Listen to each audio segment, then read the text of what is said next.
আচ্ছা, বাড়ি ঘর তো সাজানো কেন, হেনা কোথায়? আর চাচা বলবে বাবা হেনার তো বিয়ে হয়ে গেছে, তুমি বাস খাও, তুমি গাঞ্জা খেয়ে ঘুরে বেড়াও। সত্য কথা কি জানেন? পুরুষ মানুষ যতদিন টাকা কামাই করতে পারে সবার কাছে প্রিয় থাকে, আর যেই দিনে টাকা কামাই বন্ধ হয়ে যায় আপন মানুষগুলো সব পর হয়ে যায়। এজন্য আমি সবাইকে বলবো, সময় থাকতে টাকা কামাই করো, হালাল ভাবে অনেক বেশি ব্যবসা করো, চাকরি করো, উদ্যোগ নাও, প্রতিষ্ঠিত হও জীবনে। যদি মায়ের কাছে সেরা সন্তান হতে চাও, যদি বাবার কাছে সেরা সন্তান হতে চাও, যদি তুমি তোমার স্ত্রীর কাছে সেরা স্বামী হতে চাও, যদি তুমি তোমার সন্তানের কাছে সবচেয়ে প্রিয় বাবা হতে চাও, তুমি যদি বোনের কাছে সবচেয়ে প্রিয় ভাই হতে চাও, টাকা কামাই করা ছাড়া কোনো গতি নাই যুবক ভাইরা। বলো বলো বলো, এটা আমি তোমাদেরকে মন প্রাণ থেকে বলছি যুবক ভাইরা, অলওয়েজ মাথায় রাখবা। जब जेब में पैसा होता है तो पराए भी अपने हो जाते हैं, और जब जेब में पैसा नहीं होता तो अपने भी पराए हो जाते हैं। পকেট ভর্তি টাকা থাকলে ভালোবাসার মানুষের কোনো অভাব হয় না বাংলাদেশে, আর পকেট খালি হয়ে গেলে ঘরের আপন বউটাও পর হয়ে যায়।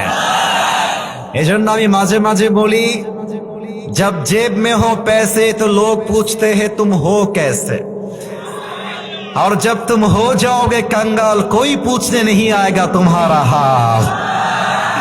পকেট ভর্তি টাকা, বলবে হাউ আর ইউ, কেমন আছেন ভাইয়া আপনি, আর যখন পকেট খালি বলবে হু আর ইউ, তুমি কে, তোমাকে তো চিনতে পারছি না ভাই আমি। এই পুরো দেশটাই হচ্ছে টাকার খেলা। এই টাকার জন্য হাজার হাজার যুবক তার পছন্দের মেয়েকে বাংলাদেশে বিয়ে করতে পারে না, এবং এই টাকার জন্য আমি মেয়েদেরকে অসম্মান করে কথা বলছি না, সব মেয়েকে আমি আসিফ এক পাল্লায় মাপি না। অনেক মেয়ে টাকা দেখলে